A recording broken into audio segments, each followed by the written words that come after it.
मला 6 मुली होत्या. खूप नवस आणि पूजापाठ केल्यानंतर अखेर मुलगा झाला. तो फक्त 4च वर्षाचा होता. जेव्हा एक दिवस शाळेतून परतताना त्याचे अपहरण झाले. मुलाच्या विरहामुळे माझी बायको पूर्णपणे कोलमडून गेली. ती रात्रंदिवस रडत असायची. कधी-कधी तर ती घर सोडून बाहेर पडायची आणि रस्त्यावर आमच्या मुलाला शोधत फिरायची. तिचे मानसिक संतुलन हळूहळू बिघडू लागले. एक दिवस रस्ता ओलांडताना तिचा अपघात झाला आणि जागीच तिचा मृत्यू झाला. ती आतून पूर्णपणे रिकामा झालो होतो. काही काळानंतर मित्राकडून कर्ज काढून मी कसंबसं माझ्या मुलींची लग्ने लावून दिली. एकदा मला माझ्या मोठ्या मुलीच्या घरी जायचे होते. मी बसमध्ये चढलो, पण घाईघाईत माझे पाकीट रिक्षातच विसरलो. मी बस स्थानकावर उतरताच एक रिक्षावाला धावत आला आणि त्याने मला घट्ट मिठी मारली. मी गोंधळून गेलो. माझे लक्ष लगेच खिशाकडे गेले. ज्या खिशात पाकीट होते, तो रिकामा होता. हे पाहून माझे हातपाय गार पडले, कारण त्या पाकिटात माझी सगळी जमापुंजी होती, जी मी मुलीच्या उपचारासाठी रोखून ठेवली होती. ती त्यावेळी रुग्णालयात होती आणि तिला पैशाची खूप गरज होती. मी इकडे-तिकडे पाहिले, पण तो रिक्षावाला कधीच निघून गेला होता.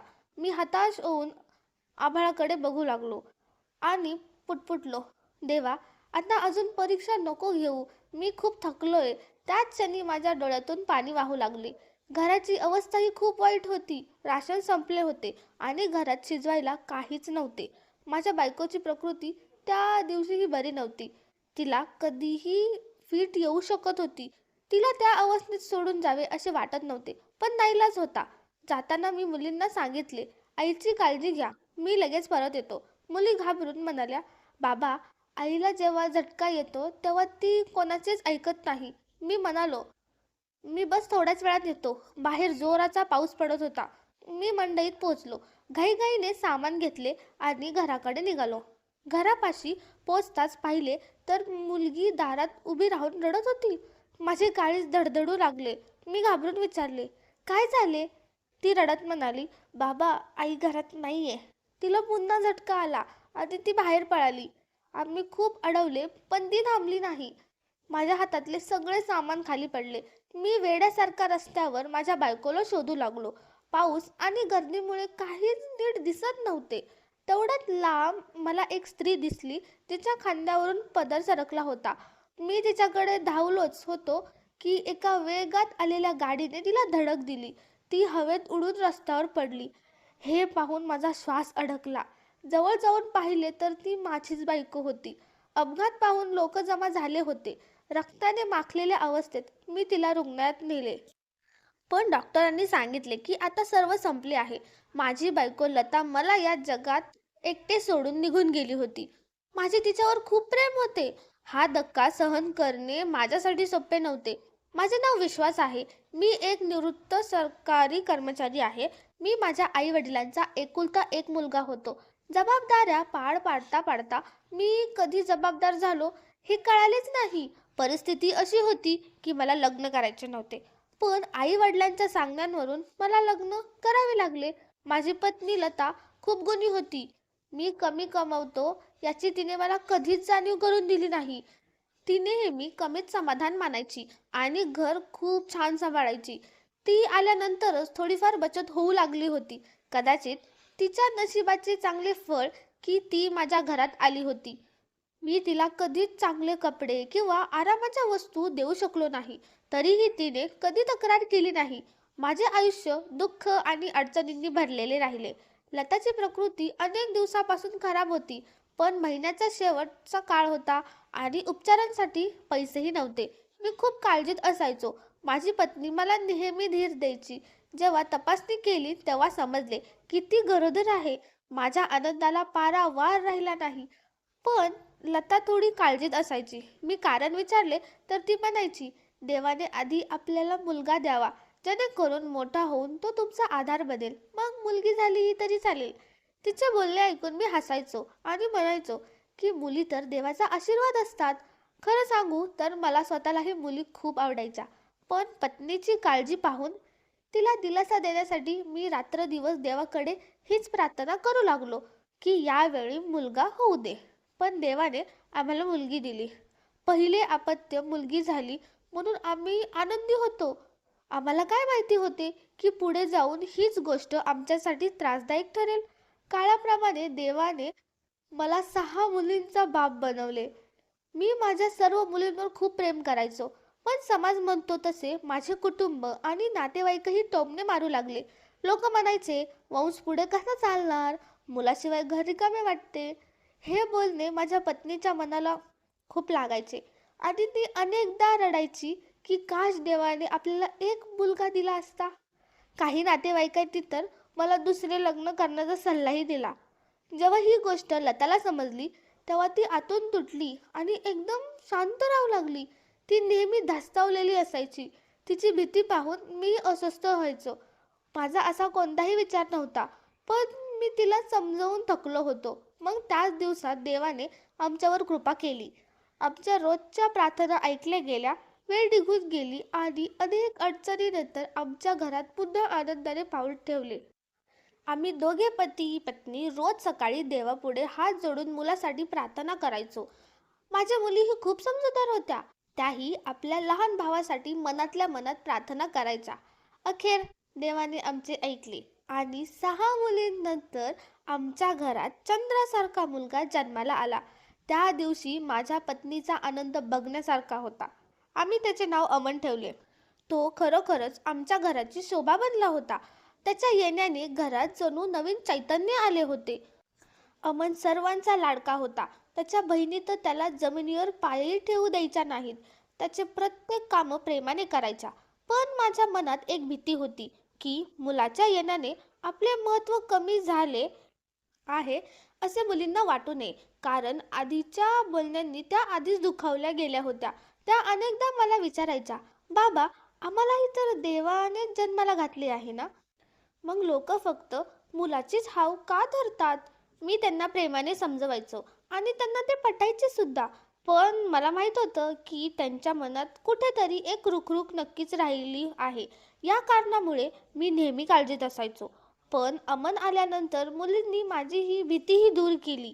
त्यांचं प्रेम आणि आपुलकी बघून माझं मन भरून आलं. देवाने मला या मोठ्या परीक्षेतून वाचवलं होतं.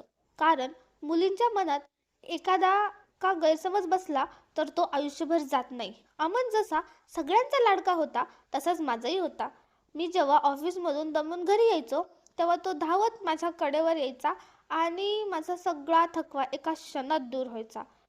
वेळ खूप वेगाने जात होता. अमन 4 वर्षाचा झाला. आम्ही खूप हौसेने त्याचं शाळेत नाव टाकलं. मी स्वतः रोज त्याला शाळेत सोडायला आणि न्यायला जायचो. मला काय माहित होतं की हा आनंद फक्त इथपर्यंतच होता आणि आमच्या दिशेने एक मोठं वादळ येत होतं. म्हणतात ना, कधी कधी सुख जास्त काळ टिकत नाही. आमच्या बाबतीतही असंच झालं. मिळालेलं सुख आम्हाला लाभलं नाही. एके दिवशी कामामुळे मला खूप उशीर झाला. तो दिवस कदाचित माझ्या परीक्षेचा दिवस होता. आधीच साहेबांशी जोरात भांडण झालं होतं आणि मी त्याच विचारात होतो. अचानक घड्याळाकडे लक्ष गेलं आणि पायाखालची जमीनच सरकली. अमनला शाळेतून आणायचं होतं. आधी मनात विचार आला की घरून एखाद्या मुलीला पाठवून द्यावं. ती अमनला घेऊन येईल. मग स्वतःच विचार करू लागलो की तरुण मुलगी एकटी कशी जाणार? म्हणून मी स्वतःच जाण्याचा निर्णय घेतला. पण साहेब मला रजा द्यायला तयारच नव्हते. मी त्यांना स्पष्ट सांगितलं की नोकरी गेली तर गेली. मला माझ्या मुलाला आणायला जायचं आहे. अमन शाळेत एकटा असेल. माझा मुलगा खूप लाडात वाढला होता. त्याला चांगल्या वाईटाची जास्त समज नव्हती. माझ्या मुली जशा समजूतदार होत्या तसा तो नव्हता. तो खूप निरागस होता. मी धावत शाळेत पोचलो तर पाहिलं की शाळा सुटली होती आणि गेटवर शांतता होती. सगळी मुलं निघून गेली होती. मी पटकन आत गेलो. मला वाटलं अमन घाबरून शाळेत कुठेतरी बसला असेल. पण शाळा पूर्ण रिकामी होती. मी एक एक वर्ग, एक एक खोली तपासून पाहिली. मुख्याध्यापकांशी बोललो तर ते म्हणाले की बाहेर चौकीदार बसला असेल, त्याला विचारून घ्या. तो चौकशी केल्याशिवाय कोणत्याही मुलाला जाऊ देत नाही. मी विचारलं तर तो म्हणाला की थोड्या वेळापूर्वी अमनला त्याचा मामा घेऊन गेला आहे. हे ऐकताच माझं डोकं चक्रावलं. कारण या शहरात माझा कोणताही मेहुणा राहत नव्हता. त्याच क्षणी मला समजलं की काहीतरी खूप वाईट घडलंय. मी वेड्यासारखा रस्त्यावर धावत राहिलो. प्रत्येक चेहऱ्यात आपल्या अमनला शोधत राहिलो. पण माझा सोन्यासारखा मुलगा कुठेच दिसला नाही. संध्याकाळ उलटून रात्र झाली. पण अमनचा काहीच पत्ता नव्हता. खचलेल्या मनाने जेव्हा मी घरी पोहोचलो, तेव्हा माझी पत्नी आणि मुली आधीच घाबरलेल्या होत्या. मुली म्हणाल्या, "बाबा, तुम्ही तर अमनला सकाळी सोबत घेऊन गेला होतात. तो अजून घरी कसा आला नाही?" त्यांचं बोलणं ऐकताच माझ्या डोळ्यातून पाणी वाहू लागलं. पत्नीने विचारलं, "तुम्ही का रडत आहात? सगळं ठीक आहे ना? काहीतरी सांगा." मी हिंमत एकवटली, पण खरं सांगतात जसं काही सगळंच संपलं. मी म्हणालो, "अमन कुठेतरी हरवलाय." हे ऐकताच माझी पत्नी बेशुद्ध होऊन खाली पडली. मुली ओरडू लागल्या, "बाबा, तुम्ही हे काय म्हणताय?" आम्ही सगळे तिला सावरू लागलो. माझी सगळ्यात लहान मुलगी माझ्याकडे आली आणि रडत म्हणाली, "बाबा, अमनला घेऊन या ना, त्याच्याशिवाय माझं मन लागत नाहीये." ती रात्र खूप जड होती. पत्नीला बराच वेळ शुद्ध आली नाही. मुली आधीच हवालदिल झाल्या होत्या आणि मला समजत नव्हतं की कोणाला आधी सावरू. पुढची सकाळ तर अजूनच भयानक होती. नातेवाईक, शेजारी, ओळखीचे सगळे येऊ लागले. कोणी धीर देत होतं तर कोणी अशा गोष्टी बोलत होतं ज्या मनाला अजूनच टोचत होत्या. कोणी म्हटलं, "भाऊ, खूप वाईट झालं. देवाने इतक्या वर्षांनी मुलगा दिला आणि परत हिरावून घेतला." कुणी म्हणालं, "कोणास ठाऊक मुलगा कोणत्या अवस्थेत असेल." आजकाल तर मुलं उचलून येऊन त्यांच्याकडून भीक मागून घेतात, त्यांचे हातपाय तोडतात. या गोष्टी ऐकून माझ्या अंगावर काटा येत होता. अमनचं अपहरण झालं होतं. आम्ही पोलिसात तक्रार केली. सगळीकडे त्याचे फोटो लावले. देवळातमध्ये दवंडी दिली. पण कुठून काहीच बातमी मिळाली नाही. ना पैशासाठी कोणताही फोन आला, ना कोणी काही सांगितलं. वाटत होतं की ही मुलांची विक्री करणारी एखादी मोठी टोळी असावी. माझं मन दरवेळी घाबरायचं. माहीत नाही माझा अमन कोणत्या परिस्थितीत असेल, जिवंत असेल की नाही. लोकांच्या वेगवेगळ्या बोलण्यामुळे माझी काळजी अजूनच वाढायची आणि प्रत्येक जाणारा दिवस माझ्यासाठी एक शिक्षा बनत होता. माझा 4 वर्षाचा तो निरागस जीव काय काय सोसत असेल कोणास ठाऊक. घरात सगळा आनंदी आनंद संपून रडारड सुरू झाली होती. माझी बायको तर धक्क्याने पूर्णपणे खचली होती. तिने अन्नपाणी सोडलं होतं. फक्त दरवाजापाशी बसून राहायची आणि अमन अमन म्हणून साथ घालायची. गल्लीतून जे काही मुलं जायचे त्याला अमन समजून ती पकडायला धावायची. आता तर गल्लीतले लोकही तक्रार करू लागले होते. मी माझ्या बायकोला कितीतरी वेळा समजवलं, पण तिचं दुःखही तिच्या जागी अगदी बरोबर होतं. इतक्या वर्षानंतर जर मुलाच्या रूपाने सुख आलं होतं, तर ते सुद्धा फक्त काही वर्षासाठीच. मी सारखा देवाकडे प्रार्थना करायचो की अमन कुठेतरी मिळावा, काहीतरी चमत्कार व्हावा आणि कुणीतरी त्याला आमच्या घरी सोडून जावं. पण तसं होणं कदाचित शक्य नव्हतं. आमच्या घरात सूतक काळ पसरला होता. माझ्या मुली रात्रदिवस रडायच्या, सारखं देवाचं नाव घेऊन प्रार्थना करायच्या. त्यांचे चेहरे कोमजले होते. घरची शांती पूर्णपणे हरवली होती. माझ्या बायकोची मानसिक स्थिती दिवसेंदिवस बिघडत चालली होती. ती अनेकदा रात्री अचानक उठायची आणि घराबाहेर पडून गल्लीमध्ये मुलाला हाक मारायची. तिला सावरता सावरता मी थकून गेलो होतो. एकीकडे मुलाचं दुःख आणि दुसरीकडे बायकोची ही अवस्था पाहून मी आतून मोडून पडलो होतो. माझ्या मुली मला खूप साथ द्यायच्या, पण कधी कधी त्याही हिंमत हारून जायच्या. शेवटी त्या सुद्धा लहानच होत्या. मी त्यांच्यावर ओझे टाकू शकत नव्हतो. डॉक्टरांनी स्पष्ट सांगितलं होतं की हा धक्का तिचा जीव घेऊ शकतो. माझ्याकडे आता माझ्या बायकोला गमावण्याची हिंमत उरली नव्हती. मी दिवस रात्र भीतीखाली जगत होतो. एका रात्रीच्या जोराच्या पावसाने माझं सगळं आयुष्य उद्ध्वस्त करून टाकलं. तो भयानक पाऊस आमच्यासाठी संकट बनून आला. मी घराचं काही गरजेचं सामान घ्यायला बाहेर पडलोच होतो की मागून माझ्या बायकोला झटका आला. मग तेच झालं ज्याची भीती मला पावलोपावली वाटत होती. एके दिवशी ती माझी नजर चुकून घराबाहेर पडली आणि रस्त्यावर वेड्यासारखी धावत असताना एका वेगात आलेल्या गाडीच्या तडाखात सापडली. दवाखान्यात पोहोचेपर्यंत तिचे प्राण गेले होते. एकाच वर्षात मी माझा मुलगा अमनलाही गमावलं आणि माझ्या जोडीदारालाही. आता माझ्या खांद्यावर 6 तरुण होणाऱ्या मुलींची जबाबदारी होती आणि मी पूर्णपणे एकटा पडलो होतो. माझं कंबरड मोडलं होतं. पण मला माझ्या मुलींसाठी जगायचं होतं. त्या सारख्या आपल्या आईची आठवण काढून रडायच्या. नातेवाईकांनी मला दुसरं लग्न करण्याचा सल्ला दिला, पण इतक्या मुलींना सोडून मी दुसऱ्या लग्नाचा विचार करू शकत नव्हतो. काय सांगावं, येणारी स्त्री माझ्या मुलीची कशी वागेल? मुलाला तर आधीच गमावलं होतं. आता मुलींना गमवायची हिंमत माझ्यात नव्हती. मला सारखं रडू यायचं. बायकोची आठवण आली की मी एकटाच खूप रडायचो. तिने आयुष्यात नेहमी मला साथ दिली होती. अशी बायको प्रत्येकाला मिळत नाही. आणि मी इतका दुर्दैवी होतो की आता ती माझ्या नशिबात नव्हती. मी माझे अश्रू लपवले आणि आई वडील दोन्ही बनून मुलीच्या संगोपनाला लागलो. पण अमनचं दुःख माझ्या मनात एखाद्या जखमेसारखं होतं, जी कधीच भरून आली नाही. मी दिवसेंदिवस म्हातारा होत चाललो होतो. माझ्या वयाचे लोक अजूनही तरुण दिसायचे, पण मुलींची जबाबदारी आणि बायको मुलाच्या जाण्याच्या वेदनेने मला वेळेआधीच म्हातारा केलं होतं. काळ आपलं काम करत राहिला. वर्षे सरली. माझ्या मुली मोठ्या झाल्या. त्यांचं शिक्षण पूर्ण झालं. तेव्हा त्यांच्या लग्नाची काळजी मला आतून पोखरू लागली. या महागाईच्या काळात एका निवृत्त माणसासाठी 6 मुलींची लग्न करणं सोपं नव्हतं. नातेवाईकांचे बोल अजूनही थांबले नव्हते. कुणी हळहळ व्यक्त करायचं, तर कुणी टोमणे मारून म्हणायचं, याला 6 मुली आहेत, बिचारा एकटा आहे, माहीत नाही सगळं कसं निभावून नेईल. कदाचित मी इतक्या लवकर खचलो नसतो, पण लोकांच्या बोलण्याने मला वेळेआधीच कमकुवत केलं होतं. मी अनेकदा विचार करायचो की हे लोक माझ्या सुखात कधीच सोबत नसतात, पण माझं दुःख वाढवण्यात मात्र सगळ्यात पुढे असतात.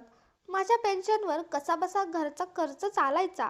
माझी सगळी पुंजी मी आधीच 2 मुलींच्या लग्नात लावली होती, पण अजून 4 मुली बाकी होत्या. माझ्या चारही मुली नेहमी मला साथ द्यायला तयार असायच्या. त्या म्हणायच्या, बाबा आता आम्ही कमवतो, आम्ही घर सांभाळू. पण मुलींची कमाई खायला मला खूप लाज वाटायची. मला वाटायचं की मी एक कर्तबगार बाप होऊ शकलो नाही. मुली मला समजवायच्या की बाबा तुम्ही आम्हाला शिकवलं, मोठं केलं, आता आम्ही तुमच्यासाठी थोडं केलं तर त्यात वाईट काय? आम्ही कमवू तर घर नीट चालेल आणि भविष्यासाठी काहीतरी साठवता येईल. पण मी फक्त हसून त्यांच्या डोक्यावर हात ठेवून म्हणायचो, तुम्हाला काळजी करायची गरज नाही. जोपर्यंत मी जिवंत आहे तोपर्यंत तुम्ही माझी जबाबदारी आहात आणि माझी जबाबदारी कशी पार पाडायची हे मला चांगलं ठाऊक आहे. मी रात्र दिवस मेहनत करत राहिलो, जेणेकरून माझ्या मुलींची लग्न चांगल्या घरात होतील आणि त्यांना कधीच कसलाच त्रास होणार नाही. जी कमतरता माझ्या घरी राहिली ती त्यांच्या सासरी भरून निघावी, इतकीच इच्छा होती. त्याच काळात मला माझा एक जुना मित्र रवी याची आठवण आली. रवीची आर्थिक परिस्थिती माझ्यापेक्षा खूप चांगली होती. लग्नानंतर आणि मुलांनंतर माझा त्याच्याशी संपर्क तुटला होता. पण जेव्हा मला खरं गरज भासली तेव्हा सगळ्यात आधी तोच आठवला. काही लोक आयुष्यात अंधारातल्या काजव्यासारखे असतात, जे रस्ता दाखवतात. असे लोक नशिबानेच मिळतात. मी माझी अडचण रवीला सांगितली तेव्हा त्याने जास्त विचार न करता मला कर्ज द्यायला होकार दिला. तो माझ्या परिस्थितीबद्दल खूप काळजीत होता. त्याने जेव्हा त्याच्या पत्नीला माझ्याबद्दल सांगितलं तेव्हा ती अनेकदा माझ्या घरी यायची, माझ्या मुलींशी गप्पा मारायची, त्यांना घर सांभाळायच्या पद्धती शिकवायची. कारण आई जे शिकू शकते ते मी त्यांना शिकवू शकलो नव्हतो. रवी आणि त्याच्या पत्नीने मला खूप साथ दिली. रवी मला म्हणाला, विश्वास, तू काळजी करू नकोस, हे पैसे आरामात परत कर, जेव्हा तुला जमेल तेव्हा. मी त्याचे मनापासून आभार मानले आणि त्या पैशातून माझ्या बाकीच्या मुलींचीही लग्न उरकली. एक एक करून माझ्या सगळ्या जबाबदाऱ्या पूर्ण होत गेल्या आणि माझं घर हळूहळू रिकामं झालं. तेव्हा मला जाणीव झाली की फक्त मुलामुळेच नाही तर मुलीमुळे सुद्धा घरात चैतन्य असतं. त्यांच्या हसण्या, रडण्याने, बोलण्याने आणि आरडाओरड्याने घर जिवंत वाटतं. जेव्हा मुली सासरी गेल्या तेव्हा मला अमनची उणीव जास्तच भासू लागली. शेवटच्या मुलीच्या नंतर मी त्या मोठ्या घरात अगदी एकटा पडलो. भिंती जणू मला खायला धावायच्या. मी अनेकदा अमनची जुनी खेळणी आणि कपडे काढून रडायचो आणि विचार करायचो की आज जर तो जिवंत असता तर माझा आधार बनला असता. आता वय खूप झालं होतं. मुली भेटायला यायच्या, माझी काळजीही घ्यायच्या, पण मनातला रिकामेपणा काही कमी होत नव्हता. माझी मोठी मुलगी एके दिवशी म्हणाली, बाबा तुम्ही आमच्याकडे राहायला या. एकटे या घरात कसे राहणार? आता तुम्ही म्हातारे झाला आहात. आमच्या लग्नात आणि जबाबदाऱ्यात तुम्ही स्वतःला खूप थकवून घेतले. आता आमचंही कर्तव्य आहे की आम्ही तुमच्यासाठी काहीतरी करावं. तिचं बोलणं ऐकून मला खूप लागलं. मी त्याच वेळी तिला तोडत म्हणालो, तुम्ही माझ्यावर कधीच ओझं नव्हता. तुम्ही माझी जबाबदारी होता आणि मी जबाबदारी समजूनच पार पाडली आहे, ओझं समजून नाही. हे खरं आहे की अमन मला खूप प्रिय होता, पण तुम्ही सर्वजण त्याच्यापेक्षाही जास्त प्रिय आहात. मी आता पूर्णपणे रिकाम्या हाताने होतो. सगळी पुंजी संपली होती आणि मित्राचं कर्ज अजूनही डोक्यावर होतं. ते फेडण्यासाठी मी माझ्या गरजा कमी केल्या होत्या. एक छोटी मोठी नोकरीही सुरू केली होती आणि दुसरं काही काम मिळालं तर ते करायलाही मला लाज वाटत नव्हती. मला वाटत होतं की मरण्यापूर्वी मी रवीचं कर्ज फेडावं, जेणेकरून नंतर माझ्या मुलींवर कोणताही भार पडू नये. आजची सकाळसुद्धा इतर सकाळसारखीच प्रसन्न होती. मी उठलो आणि पूजेला बसलो. तेवढ्यात अचानक फोनची घंटा वाजली. इतक्या सकाळी फोनचा आवाज ऐकून माझं काळीज धडधडू लागलं. मनात भीती बसली की इतक्या सकाळी कोणाचा फोन असावा. ती जुनी भीती पुन्हा परतली. माझं पूर्ण शरीर थरथरू लागलं. मी मनातल्या मनात देवाला प्रार्थना करत होतो की आता अजून कोणतं दुःख माझ्या वाट्याला नको येऊ दे. कारण आता जर एखादं मोठं दुःख आलं तर कदाचित माझे प्राणच जातील. मी घाबरत घाबरत फोन उचलला तर समोर माझी मोठी मुलगी अंजू होती. तिचा आवाज खूप थकलेला वाटत होता.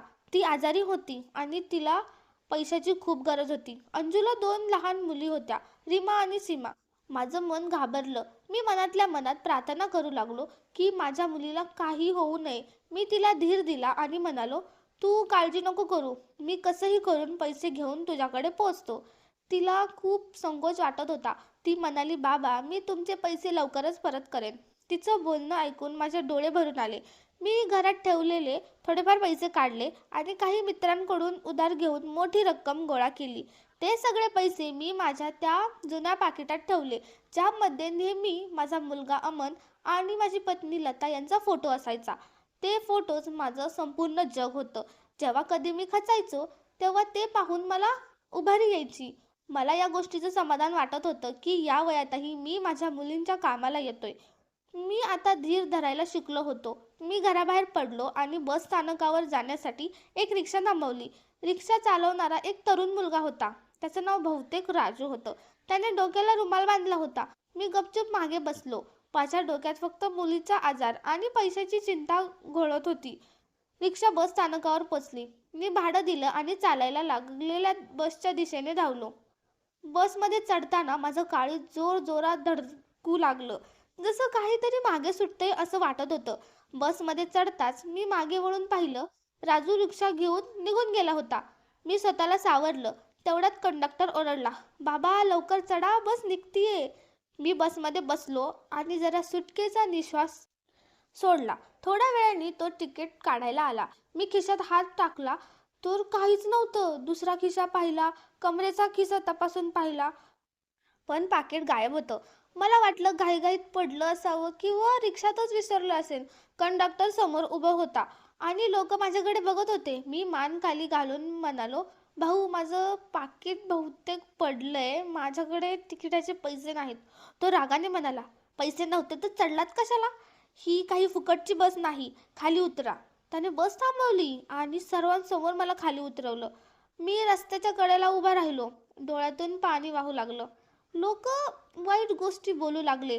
कुणी म्हणालं, कुठून कुठून येतात असे लोक. कुणी म्हणलं, आपल्या वस्तू सांभाळून ठेवत जा. कुणीतरी चोरून नेलं असेल. त्यांचे शब्द काळजाला बाणासारखे टोचत होते. आता दुसरी चिंता सतावत होती. तिथे मुलगी अंजू माझी वाट बघत होती. तिला पैशाची गरज होती आणि इथे माझं पाकीट हरवलं होतं. काळजी फक्त पैशाची नव्हती. त्या पाकिटात मुलीच्या औषध उपचाराचे पैसे होते आणि त्यापेक्षाही महत्त्वाचं म्हणजे तो फोटो होता, जो माझ्या जगण्याचा आधार होता. जर तो फोटो हरवला असता तर मी पूर्णपणे कोलमडलो असतो. मी इकडे तिकडे शोधू लागलो की तो रिक्षावाला कुठे दिसतोय का, पण हजारो रिक्षांमध्ये त्याला शोधणं अशक्य होतं. मी आभाळाकडे बघितलं आणि देवाकडे मदत मागितली. मी फार थकून गेलो होतो. रस्त्याच्या कडेला बसून मी रडू लागलो. माझी अवस्था पाहून काही लोक मला भिकारी समजून पैसे देऊन जायचे, पण मी फक्त एवढंच सांगू शकत होतो की मी भिकारी नाहीये. पण परिस्थितीच अशी होती की त्या पैशाची मला सगळ्यात जास्त गरज होती. काय करावं, कुठे जावं काहीच कळत नव्हतं. मुलीचे सारखे फोन येत होते, पण फोन उचलून तिला नाही म्हणण्याची माझी हिंमत नव्हती. दिवस मावळला, संध्याकाळ झाली, पण तो रिक्षावाला कुठेच दिसला नाही. मी मनातल्या मनात प्रार्थना करत होतो की कसंही करून माझं पाकीट मिळावं. तेवढ्यात मागून कुणीतरी धावत आल्याचा आवाज आला, बाबा बाबा. मी वळून पाहिलं तर तोच राजू धापा टाकत माझ्याकडे येत होता. त्याच्या हातात माझं ते जुनं पाकीट होतं. त्याला पाहून माझं काळीज थाऱ्यावर आलं. त्याने जवळ येऊन पाकीट माझ्याकडे दिलं आणि म्हणाला, बाबा तुमचं पाकीट रिक्षातच राहिलं होतं. मी घरी गेल्यावर मला ते सीटावर दिसलं. मी आश्चर्याने विचारले, तुला कसं कळालं की हे माझंच आहे? तो म्हणाला, मी तुम्हाला यातले पैसे काढताना पाहिलं होतं. मी थरथरत्या हातांनी पाकिट उघडलं. पैसे पूर्ण होते. माझं लक्ष आधी त्या फोटोकडे गेलं. तोही सुरक्षित होता. माझ्या डोळ्यातून पाणी वाहू लागलं. मी देवाचे आभार मानले आणि त्या मुलाला मनापासून आशीर्वाद दिले. मी पाकिटातून 500ची नोट काढली आणि बक्षीस म्हणून त्याला देऊ केली. म्हणालो, बाळा, हे ठेव. तू माझं खूप मोठं संकट टाळलंस. पण तो तरुण गपचूप माझ्या डोळ्यात बघत राहिला. मी विचारलं, असं काय बघतोयस? काही सांगायचंय का? हे पैसे कमी वाटतायत का? खरं तर माझ्या मुलीची तब्येत ठीक नाहीये. हे पैसे तिच्यासाठीच होते. तू खूप चांगला माणूस आहेस. तुझ्या आई वडिलांनी खूप चांगले संस्कार केलेत तुझ्यावर. म्हणूनच तू हे पाकिट परत करायला आलास. आजच्या काळात लोकात खूप हाव वाढलीये. पण तुझ्यासारखी चांगली माणसं अजून जिवंत आहेत.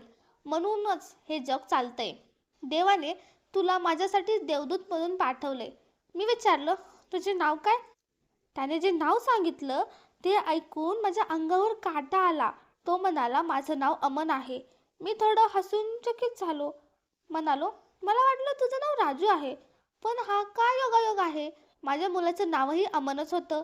हे ऐकताच तो अस्वस्थ होऊन म्हणाला, पण पण मी विचारलं, काय झालं? त्याने थरथरत्या हाताने स्वतःच्या खिशातून एक जुनं पाकिट काढलं. त्यात एक छोटासा फाटलेला फोटो होता. त्याने तो फोटो माझ्यासमोर धरला आणि गहिवरलेल्या आवाजात म्हणाला, बाबा, तुमच्या पाकिटात जो फोटो आहे तसाच फोटो माझ्याकडेही आहे. जेव्हा माझं अपहरण झालं होतं तेव्हा माझ्या शाळेच्या बॅगेतल्या डायरीतून मी हा फोटो काढला होता. मी हा फोटो बघून रडायचो. मला वाटायचं की हेच माझे आई वडील आहेत. मी सुन्न होऊन त्या तरुणाकडे बघत राहिलो. त्याच्या डोळ्यात अश्रू होते. तो कधी फोटोकडे बघायचा तर कधी माझ्याकडे. तो मुलगा खूप राजबिंडा होता. मला तर विश्वासच बसत नव्हता की हा खरंच माझा मुलगा असू शकतो. माझा अमन इतका मोठा झाला. मी त्याच्या चेहऱ्यावरून हात फिरवला आणि त्याच्या डोळ्यातून अश्रू वाहू लागले. तो म्हणाला, बाबा, आणि मी पूर्णपणे मोडून पडलो. मी त्याला कडकडून मिठी मारली आणि ढसाढसा रडू लागलो. आता माझी खात्री पटली होती की जगात चमत्कार घडतात. अमनने सांगितलं की एक माणूस त्याला दुसऱ्या शहरात घेऊन गेला होता. तिथे त्याच्याकडून भीक मागून घेतली जायची. त्याला मारहाण केली जायची. कित्येक दिवस उपाशी ठेवलं जायचं. तो मार सहन करण्याची ताकद त्याच्यात उरली नव्हती. तो खूप लहान होता. त्याला काहीच समजत नव्हतं. तो म्हणाला की तिथे त्याच्यासारखी अजूनही मुलं होती. पण नशिबाने त्याच्यावर थोडी दया केली. ज्या ठिकाणी त्याला ठेवलं होतं तिथे कायम अंधार असायचा. तो थोडा मोठा झाल्यावर एक दिवस संधी मिळताच तिथून पळून निघाला. पण त्याला घराचा रस्ताच माहीत नव्हता. रस्त्यावर भटकत असताना त्याला एक मनाचा चांगला रिक्षावाला भेटला, ज्याने त्याला आसरा दिला आणि आपल्या मुलाप्रमाणे वाढवलं. तो रिक्षावाला आता या जगात नाही, पण ही ओळख पटवणारा फोटो मात्र अमनने कायम स्वतःजवळ ठेवला होता. अमन म्हणाला, मला तुमची आणि आईची खूप आठवण यायची. चेहरे हळूहळू पुसट झाले होते, पण जेव्हा तुमची आठवण यायची तेव्हा मी हा फोटो बघायचो. असं वाटायचं की तुम्ही दोघं माझ्या जवळच आहात. आयुष्यभर मी या आशेवर जगलो की कधीतरी तुम्ही मला भेटाल. मला घरचा रस्ता आठवत नव्हता. अपहरण करणाऱ्यांनी माझ्यावर इतके अत्याचार केले की माझी मानसिक स्थिती बिघडली होती. फक्त देवाच्या कृपेने माझा जीव वाचला आणि आज मी तुमच्यापर्यंत पोहोचलो. माझं काळीज धडधडत होतं. मी पुढे जाऊन त्याचा हात पकडला आणि शर्टची बाही वर केली. तिथे तोच जळालेला डाग होता जो लहानपणी इस्त्री पोळण्यामुळे झाला होता. तो डाग आणि तो जुना फोटो पुरावा होता की हा माझा हरवलेला अमनच आहे. मी त्याला पुन्हा छातीशी धरलं. मग त्याने विचारलं, माझ्या बहिणी कशा आहेत? त्या माझी आठवण काढत असतील ना? आणि आई? आईला तर मी कधीच विसरू शकलो नाही. पत्नीची आठवण येताच माझ्या डोळ्यातून पाणी वाहू लागलं. मी म्हणालो, बाळा, तुझी आई लता तुझ्या दुःखातच हे जग सोडून गेली. तुझ्या विरहानंतर ती स्वतःला सावरूच शकली नाही. तुझी आठवण काढून तिचं मानसिक संतुलन बिघडलं आणि त्याच्यातच ती गेली. हे ऐकून अमन सुन्न झाला. तो रडत म्हणाला, बाबा, हे काय सांगताय तुम्ही? मी इतका दुर्दैवी मुलगा आहे की आई मला पुन्हा भेटू शकली नाही. मी त्याचे डोळे पुसले आणि म्हणालो, चल बाळा, तुझ्या बहिणींना भेट. त्या किती वर्षापासून तुझी वाट बघतायत. 20 वर्षाचा विरह आज संपला होता. देवाने माझ्या म्हातारपणाचा आधार मला परत केला होता. मी अमनला घरी घेऊन आलो. त्याच्या बहिणी तर त्याला ओळखूच शकल्या नाहीत. तो इतका बदलला होता. पण जेव्हा मी संपूर्ण हकीकत सांगितली तेव्हा घरात जणू भावनाचा पूर आला. प्रत्येक जण आनंदाने रडत होतं. अमन म्हणाला, बाबा, मला माहीत नव्हतं की माझ्या नशिबात इतक्या प्रेमळ बहिणी आहेत. मला वाटलं होतं मी आयुष्यभर एकटाच राहीन, पण देवाने माझं ऐकलं. मग माझ्या मुलाने मला धीर दिला आणि म्हणाला, बाबा, आता तुम्ही कशाचीच काळजी करू नका. मी तुमचं सगळं कर्ज फेडून टाकेन. आता तुम्ही ही नोकरी सोडून द्या. मी आलोय ना, मी तुमचा आधार बनेन. मी म्हणालो, बाळा, मीही तुला मदत करेन. पण अमनने साफ नकार दिला. तो म्हणाला, बाबा, तुम्ही आयुष्यभर जबाबदाऱ्या उचलल्यात. आता तुमचे आरामाचे दिवस आहेत. मला तुमची सेवा करण्याची संधी द्या. मला त्याचा अभिमान वाटत होता. त्याने दिवस रात्र मेहनत करून माझं सगळं कर्ज फेडलं. माझ्या मुलींनाही आयुष्य स्थिर केलं. एक दिवशी माझी धाकटी मुलगी नैना म्हणाली, बाबा, लहानपणापासून स्वप्न पाहिलं की भाऊ मोठा झाला की त्याचं लग्न थाटामाटात करायचं. अमन हसून म्हणाला, तुमची इच्छा असेल तर माझी काहीच हरकत नाही. तुम्हाला जी मुलगी आवडेल तिच्याशी मी लग्न करेन.